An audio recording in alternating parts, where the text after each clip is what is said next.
नमस्कार, आदाब, सत श्री अकाल, जय भीम, जोहार। मेरा नाम है नवीन कुमार। विरोधियों को बात बात पर पाकिस्तान भेजने वाली बीजेपी को अब पाकिस्तान भेजने की जरूरत नहीं है। मोदी जी भारत को पाकिस्तान से भी बदतर बना चुके हैं। अगर यह बात मैंने अपनी तरफ से कही होती तो शायद गिरिराज सिंह टाइप के लोग मेरे लिए वीजा भेज चुके होते, लेकिन यह बात सेना के एक भूतपूर्व दिग्गज ने कही है तो भाजपा के मुंह से बोली नहीं फूट रही है। और इस बात को आगे बढ़ाया है देश के एक भूतपूर्व सेना प्रमुख ने।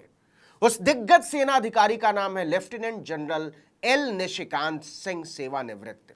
जनरल निशिकांत सिंह मणिपुर के ही रहने वाले हैं। उन्होंने जेनेवा समझौते के 50 साल पूरे होने पर जारी किए गए 15 रुपए के डाक टिकट की एक तस्वीर ट्वीट की है। इस पर लिखा है, युद्ध की भी सीमाएं होती हैं, इवन वॉर हैव लिमिट्स। यह डाक टिकट 1999 में भारत सरकार ने जारी किया था, लेकिन आज इस डाक टिकट को दुनिया के सामने रखने का क्या मतलब हो सकता है? इसे साफ करता है लेफ्टिनेंट जनरल निशिकांत सिंह का ट्वीट, जिसमें वो लिखते हैं, I am just an ordinary Indian from Manipur living a retired life. This state is now stateless. Life and property can be destroyed any time by anyone, just like in Libya, Lebanon, Nigeria, Syria, etc. It appears Manipur has been left to stew in its own juice. Is anyone listening? मैं हिंदी में इसका अनुवाद कर देता हूं। मैं भारत का एक साधारण नागरिक हूं जो मणिपुर में सेवानिवृत्त जीवन जी रहा हूं। यह राज्य व्यवस्था विहीन हो चुका है। किसी का भी जीवन और संपत्ति दोनों किसी भी समय बर्बाद किए जा सकते हैं, बिल्कुल लीबिया, लेबनान, नाइजीरिया या सीरिया की तरह। ऐसा लगता है कि मणिपुर को अपनी ही आग में जलने के लिए छोड़ दिया गया है। क्या कोई सुन रहा है? जी हां, सेना का एक प्रमुख जनरल बोल रहा है कि मणिपुर की हालत पाकिस्तान छोड़िए दुनिया के सबसे अराजक देश लीबिया, लेबनान, सीरिया की तरह हो गई है। आप कहां पाकिस्तान के चक्कर में पड़े हैं? मोदी है तो मुमकिन है। दुर्दशा के मामले में पाकिस्तान से बहुत आगे निकल चुके हैं हम मोदी जी की कृपा से। और यह बात वो वेटरन बोल रहा है जिसने अपनी जिंदगी के बेहतरीन 40 साल देश को दुश्मनों से महफूज रखने में गुजार दिए, लेकिन आज वो देख रहा है कि उसका अपना घर तक इस देश की सरकार इसी देश के लोगों से नहीं बचा पा रही है, नाकाम हो गई है। लेफ्टिनेंट जनरल निशिकांत सिंह ने लिखा है, स्टेट इज स्टेटलेस। क्या इसका मतलब आप समझते हैं मोदी जी? मणिपुर में न तो कोई सरकार है, न मुख्यमंत्री है, न पुलिस है, न प्रशासन है, न प्रधानमंत्री है, न गृह मंत्री है, न रक्षा सलाहकार, न शिकायत का कोई तंत्र, न कोई सुनने वाला और न कोई बचाने वाला। और यह कोई 2-4 दिन की बात नहीं है मेरे भाई। पूरे 1.5 महीने बीत चुके हैं मोदी जी, और प्रधानमंत्री से लेकर गृह मंत्री और मुख्यमंत्री से लेकर रक्षा सलाहकार तक को मौज मस्ती, पिकनिक मनाने, दुनिया घूमने, नए सूट बूट सिलवाने से फुर्सत नहीं मिल रही है। क्या आप जनरल निशिकांत सिंह का परिचय जानना चाहेंगे मोदी जी? है आपकी आंखों में इतना पानी बचा हुआ? हालांकि इसकी उम्मीद बहुत कम है। 1975 में 16 बरस की उम्र में निशिकांत सिंह राष्ट्रीय रक्षा अकादमी में कैडेट के तौर पर दाखिल हुए थे। 1978 में एनडीए से पास आउट हुए और इसके अगले साल यानी 1979 में केवल 20 साल की उम्र में सेना में कमीशन अधिकारी के तौर पर शामिल हुए। गौर कीजिए, तब 20 साल के लोग वोट भी नहीं दे सकते थे, देश बचाने के लिए सेना में गए। 30 नवंबर 2018 को 60 साल की उम्र में 40 साल की सेवा के बाद निशिकांत सिंह लेफ्टिनेंट जनरल के पद से रिटायर हुए। इन दिनों वो नॉर्थ ईस्ट क्रॉनिकल के संपादक हैं। ऐसा आदमी अगर बोल रहा है कि नरेंद्र मोदी ने मणिपुर का हाल लीबिया और सीरिया से भी बदतर बना दिया है, वहां सरकार नाम की कोई चीज नहीं है, तो इस पर क्या गौर नहीं किया जाना चाहिए? मतलब पाकिस्तान तो बहुत ज्यादा पीछे छूट चुका है, बात उससे बहुत आगे निकल गई है।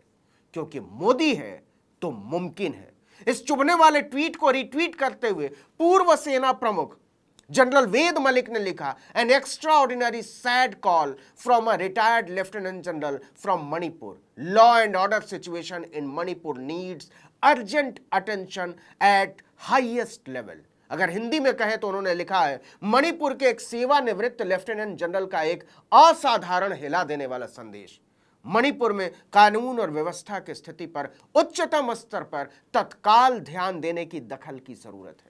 इस ट्वीट को पूर्व सेनाध्यक्ष ने बाकायदा प्रधानमंत्री नरेंद्र मोदी और रक्षा मंत्री राजनाथ सिंह को भी टैग किया है।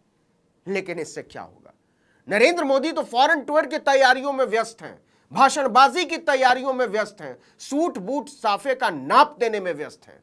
अमेरिका की ठंडी हवा के आगे कहां सूझ रहा होगा कि मणिपुर पिछले 1.5 महीने से उनके निकम्मेपन की वजह से जल रहा है।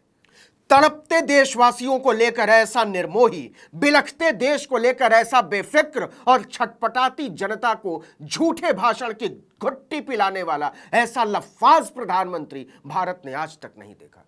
कोई दूसरा प्रधानमंत्री होता तो इस काहिली और निकम्मेपन पर उसका सिर शर्म से झुका हुआ होता, मिट्टी में गड़ा हुआ होता। फुटपाथों पर सो रहे 20,000 से ज्यादा बेघरों और 100 से ज्यादा मौतों पर फॉरेन टूर पर निकलने के लिए परले दर्जे की ढिठाई चाहिए, जो हर आदमी के भीतर नहीं होती।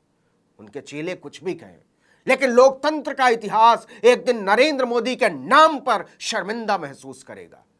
राज्य के पूर्व मुख्यमंत्री ओकराम इबोबी सिंह ने दिल्ली में प्रेस कॉन्फ्रेंस करके नरेंद्र मोदी से पूछा है कि मणिपुर को आप देश का हिस्सा मानते भी हैं या नहीं। उन्होंने कहा, मई से ही मणिपुर जल रहा है और आज भी जल रहा है।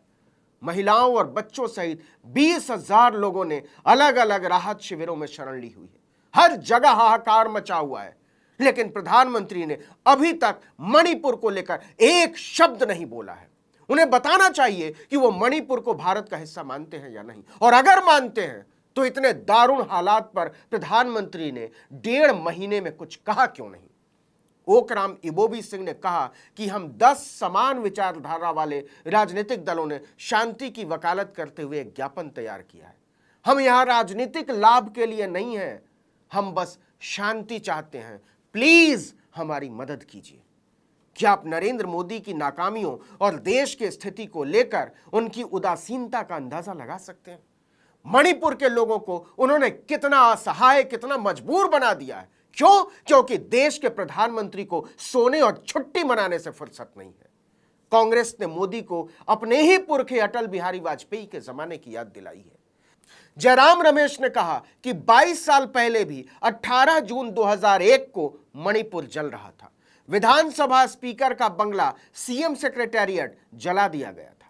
3.5 महीने के लिए मणिपुर के रास्ते बंद रहे। तब देश के प्रधानमंत्री अटल बिहारी वाजपेयी थे। सभी पार्टियों की मांग पर 2 बार सर्वदलीय बैठक बुलाई गई और प्रधानमंत्री अटल बिहारी वाजपेयी ने शांति की अपील की। आज 10 पार्टियों के लोग पीएम मोदी से मिलने के लिए इंतजार कर रहे हैं, लेकिन पीएम मोदी खामोश हैं, उन्हें फुर्सत नहीं मिलने की। कांग्रेस ने मणिपुर को लेकर मोदी की नाकामियों का मजाक उड़ाते हुए एक फोटो ट्वीट किया है। इस ट्वीट में मोदी को गौतम अडानी के साथ हाथ मिलाते दिखाया गया। दोनों खिलखिला रहे हैं शायद देश के हालात पर, और ऊपर लिखा है माई मणिपुर। जी हां, मणि नहीं, मनी मतलब रुपया। लेकिन क्या ऐसी चोट और आरोप से नरेंद्र मोदी अमेरिका दौरा टालकर मणिपुर रवाना होंगे? इसकी उम्मीद सुई की नोक के बराबर भी नहीं है, क्योंकि इसके लिए जिस नैतिक बल की जरूरत पड़ती है उसका पासंग भी मोदी के पास नहीं है, नहीं है, नहीं है। इस वीडियो में इतना ही, लेकिन अगर आपने आर्टिकल 19 इंडिया को अब तक सब्सक्राइब नहीं किया तो फौरन कीजिए, बेल आइकॉन दबाइए, घंटी जैसी आकृति लाइक कीजिए और कमेंट करके बताइए हमारा वीडियो आपको कैसा लगा। यूट्यूब पर देख रहे हैं तो हमारे चैनल को सब्सक्राइब कीजिए, फेसबुक पर देख रहे हैं तो हमारे पेज को लाइक कीजिए, इंस्टाग्राम पर हमें फॉलो कीजिए और हमारा ट्विटर हैंडल है article19_India और मेरा ट्विटर हैंडल है नवीन जर्नलिस्ट। आप मुझे भी फॉलो कर सकते हैं। नमस्कार।